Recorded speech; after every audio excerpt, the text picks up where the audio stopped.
নোয়াখালীর পরিস্থিতি কিন্তু অপরিবর্তিত এবং কিছু ক্ষেত্রে গত পরশুদিনও দেখেছি পানির পরিমাণ বাড়ছে বলে অনেকে সামাজিক যোগাযোগ মাধ্যমে জানিয়েছেন। সার্বিক পরিস্থিতি ঠিক এই মুহূর্তে কেমন একটু আপনাদের জানাতে চাই, এই জন্য চলে যাচ্ছি নোয়াখালী থেকে। যুক্ত হচ্ছেন আমাদের সহকর্মী মোতাসিম বিল্লাহ সবুজ। একটু জানাবেন আমাদের বানভাসী মানুষের জীবনযাত্রার যে বাস্তব চিত্র এই মুহূর্তে দেখছেন, সংকট এবং ঘুরে দাঁড়াবার প্রক্রিয়ায় কতখানি আমরা মিশেলটা বা ট্রেড অফটা কতখানি মিলাতে পারছি, হিসেবটা কতখানি মিলাতে পারছি?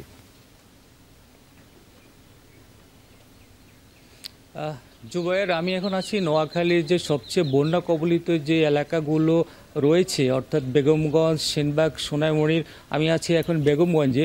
এটি একটি শহর এলাকা। আমি যেখানে আছি এখানেও আপনি নিশ্চয়ই, আমি আপনাকে অনেকটা দেখাতে পারছি যে ক্যামেরার মাধ্যমে যে কি পরিমাণ পানি। আসলে এটা হচ্ছে একটি সড়কের উপর যে হাঁটু পরিমাণ পানি, আর সড়কের বাইরে যে পাশের যে সড়কগুলো রয়েছে সেখানে অবশ্য হাঁটুর উপরে কোথাও কোথাও কোমর পরিমাণ পানি রয়েছে।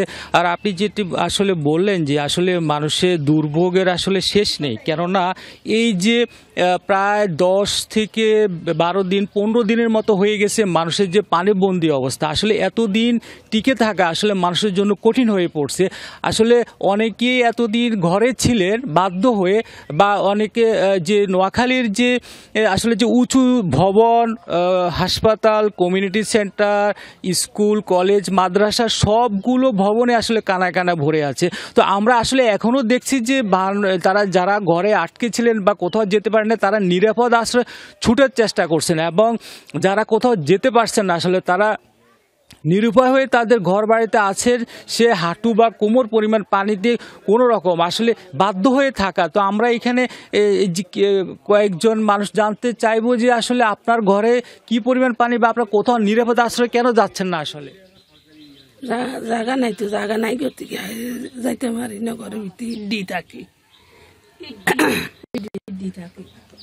আপনি কোথায় আছেন, কি অবস্থা আছে, পানি কতটুকু এখন? আমি একজনের নতুন বিল্ডিং এ মানে আশ্রয় লইছি, এখন পানি ঘরে হাঁটু আমার, এখনো যাইতে পারি। হ্যাঁ জুবায়ের, আপনি শুনলেন যে এখানে আসলে যে মানুষগুলো আছে তাদের কোথাও হাঁটু পরিমাণ বা কোমর সমান পানি। আর একটা জিনিস বলে রাখি যে নোয়াখালীর যে প্রত্যন্ত গ্রামগুলো রয়েছে, অর্থাৎ শহর থেকে দূরে 2-4-5 কিলোমিটার দূরে, সেখানে আসলে কোনোভাবেই যে মানুষের যারা আটকে পড়ে আছেন তাদের ত্রাণ সহায়তা পৌঁছানোটা আসলে কঠিন হয়ে পড়েছে। আসলে সেখানকার আজ প্রায় 8 দিন যাবৎ বলা চলে, 8-10 দিনে বন্যার পানি ওঠার পর থেকে আসলে সেখানে কোনো বিদ্যুৎ নেই, সেখানে অনেক যোগাযোগ বিচ্ছিন্ন হয়ে রয়েছেন। আসলে সেখান থেকে বের হয়ে আসা যেহেতু কোনো গাড়ি বা কোনো কিছু চলছে না, সেক্ষেত্রে যে তারা বের হয়ে আসবেন, হয়তো বা ছোট শিশু রয়েছে, মহিলা রয়েছে, তাদেরকে নিয়ে আসা অনেক ক্ষেত্রে সম্ভব হচ্ছে না। আর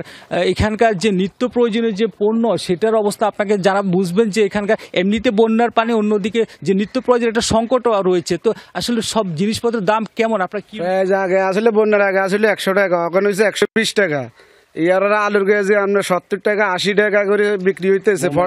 মোম 5 টাকার মোম 15 টাকা, 10 টাকা 5 টাকা মশার গয়েল 10 টাকা 15 টাকা করে বিক্রি করতেছে। তো আসলে এখানে শুনলেন যে এখানকার যে বানবাসী মানুষ রয়েছে তারা তো এমনিতে রয়েছেন যে দুর্ভোগে। আসলে দীর্ঘদিন থেকে তাদের কাছে যে ত্রাণ সহায়তা পৌঁছাচ্ছে সেটিও আসলে শুকনো খাবার, আসলে চিড়া, মুড়ি বা বিস্কিট জাতীয় খাবার। তা আসলে এই শুকনো খাবার দিয়ে আসলে তারা টিকতে পারছে না। সেখানে আসলে যারা বয়স্ক রয়েছেন তারা কোনোভাবে থাকতে পারলেও যারা আসলে শিশু বা অন্য যে মানুষগুলো রয়েছেন তাদের জন্য আসলে টিকে থাকাটা অনেক কঠিন হয়ে পড়ছে। আপনি কোথায় যাচ্ছেন?